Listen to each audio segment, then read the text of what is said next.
মক্কায় যখন আমার কেউ ছিল না, খাদিজা আমারে ভুলে নাই। 3 বছর কাফিররা আমাকে জেলখানায় বন্দী রেখেছিলাম, শিয়াবে আবি তালেবের জেলখানা। আমার স্ত্রী ওই জেলখানার জীবনেও আমারে ছাড়ে নাই, আমার সাথে 3 বছর খাদিজাও জেল খেটেছে। এই একটাই মহিলা, যেই মহিলাকে আল্লাহ আরশের উপর থেকে সালাম দিয়েছে, মহিলাটার নাম খাদিজা। আল্লাহু আকবার। আমার সব সন্তান আল্লাহ খাদিজার পেট থেকে দিয়েছে।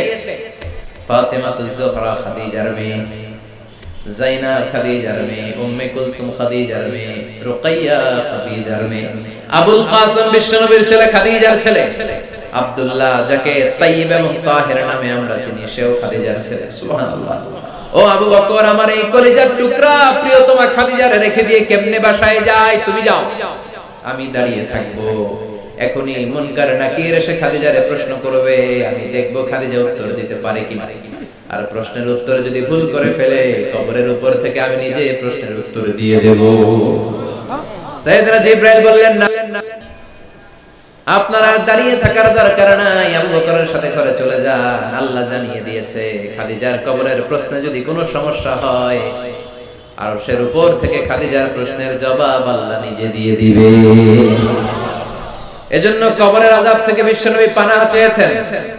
বিশ্বনবী বলেছেন, আল্লাহুম্মা ইন্না নাউযু বিকা মিন আযাবিল কবর। ও আল্লাহ, কবরের আযাব থেকে তুমি আমাদেরকে বাঁচাও। পড়েন আমিন। কবরে মুমিনদেরকে 4টা প্রশ্ন করা হবে, কাফিরদেরকে 3টা প্রশ্ন। চিৎকার করে বলেন, মুমিনের প্রশ্ন কয়টা? আর জোরে বলেন। প্রথম প্রশ্ন, মার রব্বুক, তোর রবের নাম কি? আমরা কি বলবো? আল্লাহ আমারে রব, এই রবি আমার সব, দমে দমে তনু মনে তারি অনুভব। আল্লাহ আমারে রব, এই রবি আমার সব। পড়েন আমিন।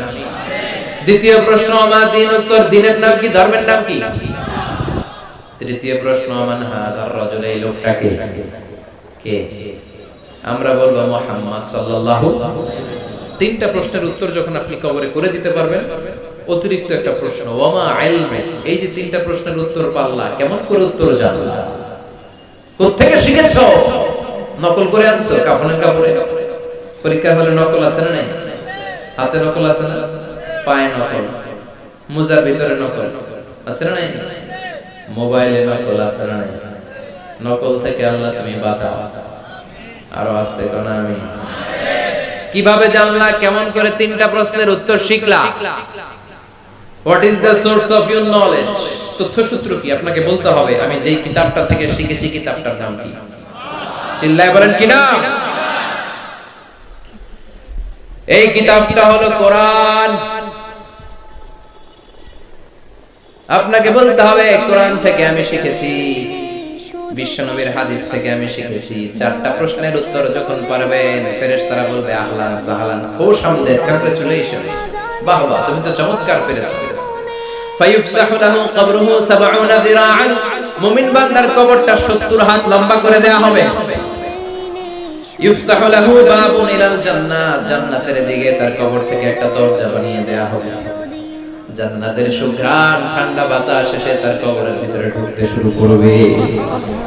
ইলবাসু লিবাস মিন আহলিল জান্নাহ, জান্নাতীদের পোশাক তার গায়ের মধ্যে পরিয়ে দেয়া হবে। আল্লাহু আকবার।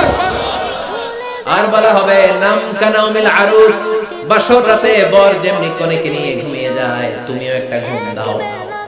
আলহামদুলিল্লাহ। পড়ে মুমিন বান্দা আনন্দের একটা ঘুম দিবে। ইসরাফিলের সিংগার আওয়াজ ছাড়া পৃথিবীর কোনো কিছুই তার এই ঘুম ভাঙতে পারবে না। আল্লাহ আমরাও যেন সেদিন কবর একটা মজার ঘুম দিতে পারি, তুমি তৌফিক দাও। জোরে বলেন আমিন।